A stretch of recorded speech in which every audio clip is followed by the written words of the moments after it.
자, 첫 주 세 번째 시간 이어서 진행합니다.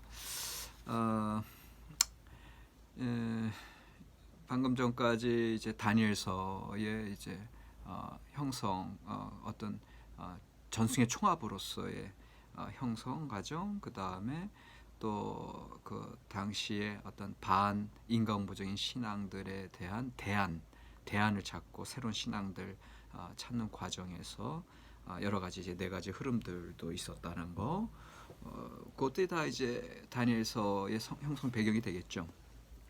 이제 다니엘서 자체를 이제 전반적으로 한번 쭉 배경적인 거 이제 살펴볼 텐데, 첫 번째 다니엘 책의 형성에 대한 겁니다. 다니엘 책의 형성은 실제로는 현재 다니엘서는 이제 마카비 시대 이제 신구약 중간 시대에 그 헬라 안티오쿠스 에피파네스의 이제 그 박해가 있었어요.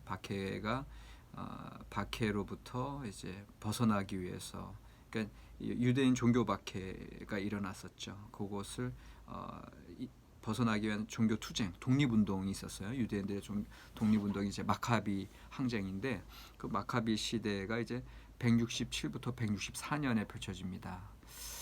대부분의 그 구약 성경 학자들은 다니엘서가 요 마카비 항쟁 시대 때 그 큰 환란과 위기의 시대고요. 그때 당시에는 이제 율법에 따라서 이 유대인들이 제일 중시하는 게 뭐예요? 첫 번째 할례를 행하는 거, 두 번째 안식일 준수하는 거, 그 다음에 세 번째가 이제 돼지고기 먹지 않는 거거든요. 그런데 할례를 행하는 것을 확인했을 시, 내지는 돼지고기를 먹지 않았을 시, 이 당시에 이제 안티오코스 그 군사들, 헬라 군사들이 와서 이들을 죽음까지도 살해하는, 목숨을 빼앗는 그런 일들이 이제 생기기 시작하거든요. 엄청난 박해와 환란의 시대가 이제 안티오코스 에피파네스 시대 때 열리게 되는데, 이 박해 시대에 하나님의 사람들이 어떻게 살아가야 되느냐, 이거에 대해서 안내 지침, 또 신앙적인 어떤 경건서, 극복하기 위한 하나님의 말씀으로서 이제 이 다니엘서가 주어졌다, 이제 이렇게 학자들이 이제 보고 있는데,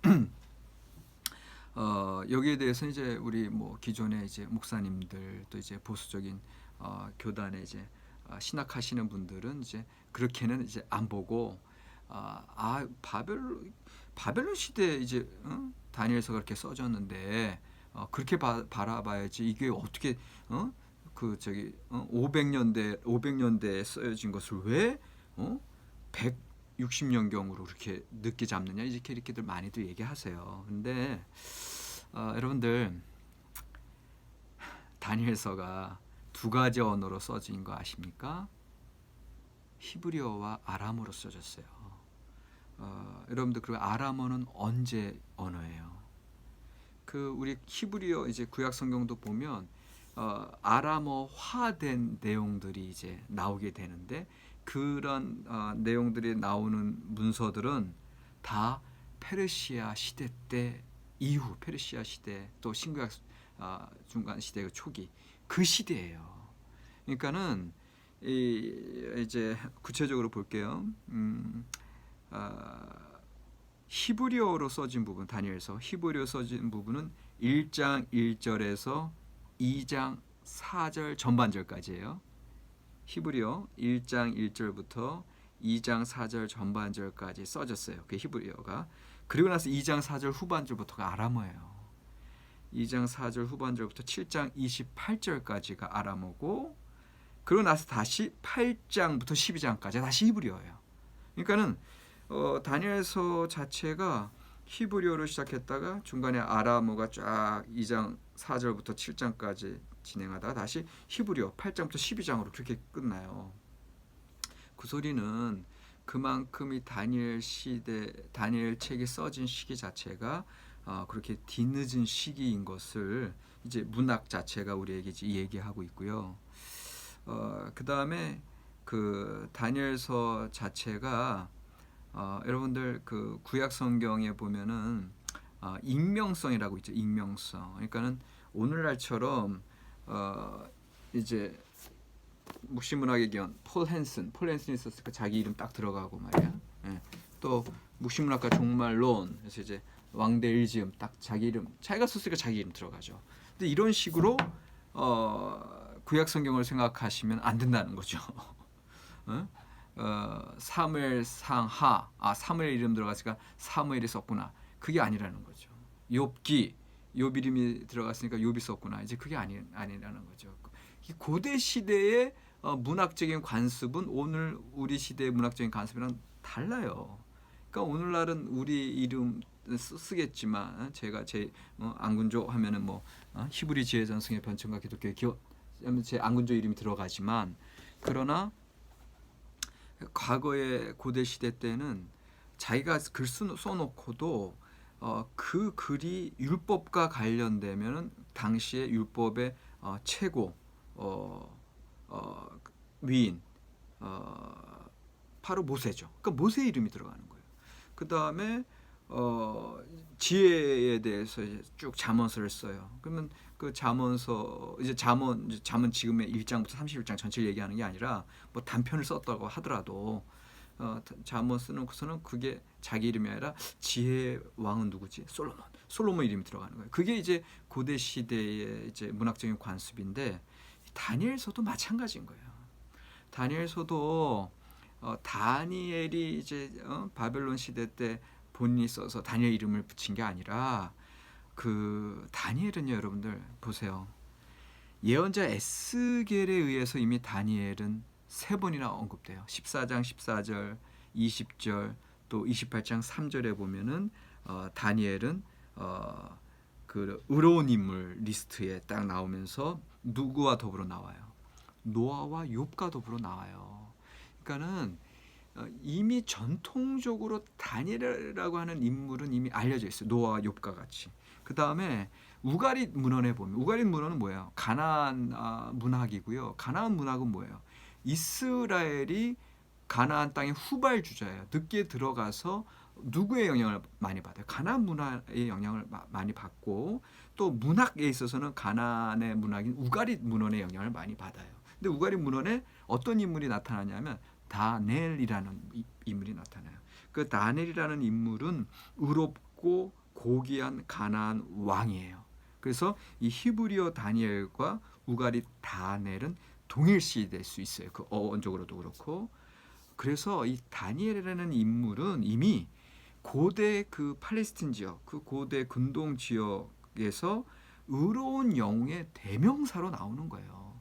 그러니까 지금 이 바벨론 시대를 거쳐서 바벨론 시대이든 페르시아 시대이든 지금 이제 신구약 중간 시대 초기이든 어쨌거나 어떤 인물이 하나님의 말씀을 받은 거예요. 지금 다니엘서에 펼쳐지는 그 정기적인 영웅 있잖아요. 그리고 또 그 정기적인 영웅이 뭔가 계시를 받은 분명히 어떤 인물이 있었을 거예요. 이 시기에 이제 지금 제가 말씀드리는 이 마카비 항쟁 시대 이제 160년경에. 근데 이제 이 시기에 그런 계시를 받고 있던 어떤 영웅이 그 자신이 처한 삶에서 일어났던 일들을 기록하면서 그러면서 그러니까 그의 경험과 그의 계시는 진실하고 하나님께 온전히 받은 건데 그러나 그것에 이름을 붙일 때는 이미 오래전 시절부터 어떤 신앙의 영으로 여겨졌던 다니엘이라는 이름이 붙여졌다 이렇게 생각하시면 되는 거예요. 그러니까 이제 이런 설명을 이제 처음 듣는 분들도 계시겠지만 이런 다니엘서를 이제 학문적으로 이제 학문적인 사이언스 과학적으로 이제 문헌을 이제 근거, 형성 과정, 역사적인 상황들 이렇게 공부해 들어가서 볼 때 다니엘서 자체는 그 바벨론 포로 시대 때의 기원을 둔 것이 아니라 이 마카비 시대 때의 기원을 둔 거고, 그런 여러 가지 증거들이 이제 언어적으로도 아람어가 들어가 있고, 그 다음에 이제 제일 중요한 또 그 근거 중에 하나는 뭔지 아세요? 이 다니엘과 같은 이 묵시 문화, 이런 수수께끼 상징, 그 다음에 시대를 이렇게 어떤 일정한 단계로 이렇게 경륜 나눠서 보는 것들, 이런 문학적인 형태, 이게 이제 묵시 문학인데, 이 묵시 문학은 왕정 시대 이전도, 왕정 시대와 왕정 시대 이후에도 나타나지 않아요. 이 신구약 중간 시대에 나타나요.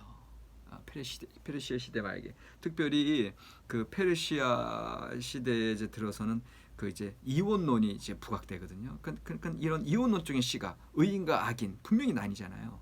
이런 시각들은 그 이전에 나타날 수가 없어요. 이런 사상들이. 그래서 이 신구약 중간 시대로 볼 수밖에 없고, 그래서 이제 다니엘에서는 이제 마카비 시대에 이제 형성된 것으로, 그래서 고난 당하고 핍박, 박해당하고 있는 유대인들의 신앙을 고무시키고 독려하고, 그 다음에 그들의 당한 위기들을 죽음으로라도 순교자의 신앙으로 이제 넘어가게끔 하는 그런 신앙의 순수성, 그런 계시성들이 살아있는 게 다니엘서다, 이렇게 여러분들 보시면 되겠습니다. 그래서 다니엘 이제 다니엘 이야기 자체로 들어가면은, 다니엘은 이제 성경 기록에는 지금까지 책의 형성의 이제 배경을 이제 받고, 책이 어떤 시대, 그다음에 이제 다니엘 자체로 지금 들어가면은, 다니엘은 성경 기록에는 여호와김 왕 제 3년에 바벨론의 느부갓네살 왕이 예루살렘 침공하고 이제 다니엘, 그다음에 사드락 메사 아베누고 이제 포로로 이제 잡아갔다고 되어 있습니다. 그러면 이제 그게 주전 606년이에요. 기원전 606년인데, 그리고 이제 보세요. 이제 성경의 내용을 이제 있는 그대로 이제 받아들인다면, 606년에 이제 끌려갔죠. 그 다음에 성경의 내용 보면 바벨론 멸망 후 페르시아 시대 고레스 왕을 섬기고 다리우스 왕까지 산 곳으로 가잖아요. 그러면 여러분 보세요. 바벨론 이제 606년에 끌려갔고, 바벨론 멸망하고 페르시아 시대가 538년에 열렸고, 그다음에 고레스 왕이 초대 황제인데 그 이후에 이제 다리우스 왕 이제 518년까지 가게 돼요. 518년까지 산 것으로 본다. 그러면은 여러분들 606년경에 다니엘의 나이를 한 15세 정도로 봐도, 다리우스 왕 때까지는, 다리우스 왕이 언제인데 518년이면, 그러면은 이제 이게 시절이 어떻게 되는 거예요? 이미 15살로 봤을 때 다리우스 왕 시대까지 100세가 넘어 이미 100세가 넘어 있었다라는 거죠. 그러니까는 다니엘을 그냥 성경 말씀 그대로 그 포로로 끌려갔고 바벨론 시대를 거쳐서 페르시아 시대까지 산 그런 위대한 영웅으로 보더라도, 그런 실제 않은 인물로 보기에는 여러 가지, 그리고 여러분들 사실은 다니엘서 보면 기록이 또 실제 역사 기록까지 다르게 되어 있어요. 그러니까는 그런 것들을 보더라도 제가 보기에는 이제 다니엘서에 분명히 포로 시대 때도 그런 영웅은 있었을 거고요. 그 성경에서 말씀하시는 그 역사성과 계시성을 제가 무시하는 게 아니에요. 그게 없었다고 얘기하는 거 아니에요. 분명히 그런 사건도 있었을 것이고, 그 이후에 다니엘이 또 그 하나님의 계시 사건 받은 것도 있었을 거고. 그런데 이것을 하나로 묶었을 때 여기에 인물을 다니엘이라고 썼다라는 소리예요. 언제 시대에? 160년경에. 그러니까 무슨 소리냐면, 이미 포로 시대 때 바벨론 그 다니엘, 또 사드락 메사 아베누고와 같은 그런 위대한 신앙의 위인들도 분명히 있었을 거란 말이죠. 근데 그들의 기록들이 계속 구전 내지는 이제 단편, 문서화가 완전히 이루어지지 않고 단편으로 언제까지 이어져 내려왔다? 이 160년까지 내려왔던 거예요. 그래서 이 160경에 그런 박해를 받는 상황 속에서 그 유대인들의 신앙을 독려하기 위해서 과거에도 바벨론 포로 시절에 이런 영웅들이 있었다. 그들의 이름을 얘기하면서 그들의 정기를 신앙적인 승리를 기록하면서 그러면서 또 더불어 지금 이것을 기록하고 있는 분이 받은 그 어떤 역사의 어떤 펼쳐지는 그런 섭리에 대한 계시성까지도 같이 묶어서 그래서 1장부터 12장까지의 문서가 160년경에 그래서 이제 학자들 한 160 최종 편집 연대를 한 165년경으로 봅니다. 그래서 그 165년경에 지금 다니엘서가 지금의 모습으로 완성된 걸로 보는데 이것이 아까 말씀드린 안티오쿠스 4세, 안티오쿠스 에피파네스 시대 때 유대인들의 종교적인 박해가 가해져 있는 시대에 이에 대한 대응으로 한편에서는 마카비 혁명이 일어나고 있었고 또 다른 편에서는 이렇게 말씀으로 그 어려움을 극복하고자 하는 이 무조항주의죠. 순수한 신앙 운동으로 극복하고자 하는 이러한 두 흐름이 마카비 시대 때 이제 유대인들의 신앙의 자리에 자리하고 있었다 이렇게 봅니다. 그래서 이 책의 저자 다니엘서의 저자는 다니엘 이제 고대 시대부터 유대했던 영웅의 이름을 누가 붙였다 그랬어요. 근데 누가 붙였느냐? 그 지금의 모습으로 완성한 그 저자는 아무래도 하시딤 그룹에 속한 사람이었을 것이다. 여기서 얘기하는 하시딤은 뭐냐 하면은 그 안티오쿠스 4세, 안티오쿠스 에피파네스의 그 박해 시절에 여기에 대해서 구라장 여기에서 굴에서 이제 그리스 신들에게 절하고 야훼 신앙으로부터 벗어나는 사람들도 많이 생겼죠. 그러나 끝까지 항쟁했던 사람들이 하시딤이에요. 근데 그 하시딤 그룹, 하시딤은 아주 충실한 자들, 신실한 자들, 헤세드에서 나왔어요. 헤세드. 예. 언약의 충실함이에요. 언약의 충실함 거기에 하시딤 이제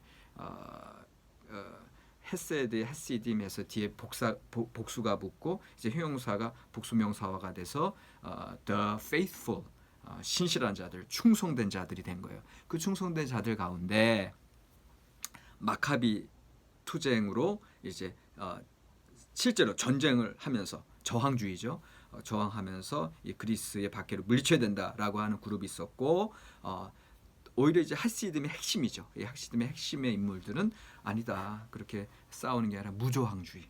그래서 우리는 주님 앞에 기도하고 여러분들 사실은 이 헬라 군사들이 박해할 이제 독립전쟁 마카비 독립투쟁이 일어났을 때 이 유대인들이 안식일을 죽음보다도 더 꼭 지켜야 되는 걸 알고 토요일 날 공격을 합니다. 안식일 날. 그래서 초기에 이 하시딘 그룹들이 그냥 칼에 맞아 죽어요. 왜? 토요일 안식일에 뭐 하면 안 되니까. 노동하면 안 되니까. 칼과 창을 드는 것 자체도 노동이니까. 그렇게 정말 순수하게 목숨까지 내놓고서 계명을 지켰던 이 초기 유대인들의 신앙을 우리가 또 오늘 우리의 삶에서 좀 다시금 좀 또 새롭게 생각하게 하고요. 그런데 이제 그러니까는 이제 계속 죽고 멸족당하게 됐잖아요. 그래서 그 하시는 그룹 중에 이제 일부는 이제 마카비 그 가문들, 유다 마카비 이제 여러 이제 그 마카비 가문들이 그 지도자들이 나타나는데 그들과 더불어 독립투쟁을 나서는 항쟁 운동으로 가는 그룹이 있었다면 말씀으로 무조항주의로 다니엘서의 그 저자는 그런 무조항주의, 순수한 경건주의, 그다음에 절대 순교자적인 신앙 이것을 가진 분이 지금의 다니엘서를 이제 완성했다. 이제 이렇게 극단적인 경건주의자들이죠. 이렇게 볼 수가 있습니다. 이제 여기 이제 저자에 대해서 제가 다니엘서 저자에 대해서 말씀드렸고 두 번째로 이제 언어와 구조에 대한 건데 이미 그 언어에 대해서는 제가 말씀드렸어요. 두 개의 언어로 쓰여져 있다. 그래서 히브리어는 1장 1절로 2장 4절 전반절, 그다음에 8장 1절로 12장 끝절까지가 히브리어고 아람어가 2장 4절 후반절부터 7장 28절까지 이렇게 쓰여졌고요. 이미 아람어는요 바벨론 시대 그리고 이제 페르시아 시대에 거쳐서 이 헬라 시대 신구약 중간 시대가 이제 헬라 시대를 차지하게 되겠는데 헬라 시대 통상적인 언어였어요. 그러니까 유대인들은 이미 히브리어는 까먹었어요. 오죽하면 이제 히브리어보다는 헬라어에 능하니까 이제 70인역도 나오잖아요. 셉치아진트.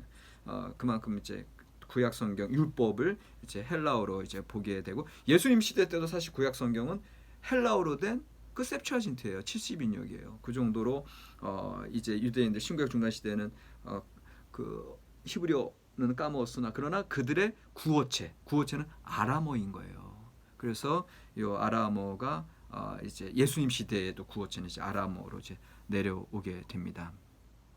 그래서 이 다니엘서가 이렇게 언어적인 차이가 있기 때문에 아람어 부분인 2장, 7장이 먼저 쓰여지고, 그러니까 그때 당시에 이제 마카비 시대 당시에 먼저 쓰여지고, 나중에 히브리어 부분이 1장과 8장, 12장에 덧붙여졌다. 그러니까 다니엘서 형성이 이제 아람어 부분이 이제 당시에 그렇게 딱 쓰여지고, 그리고 나서 1장 서론과 이제 뒷부분 이제 계시의 말씀들이 1장과 8, 12장에 덧붙여졌다. 이런 이론이 이제 있을 수 있는데, 이거는 이제 하나의 이론이고요.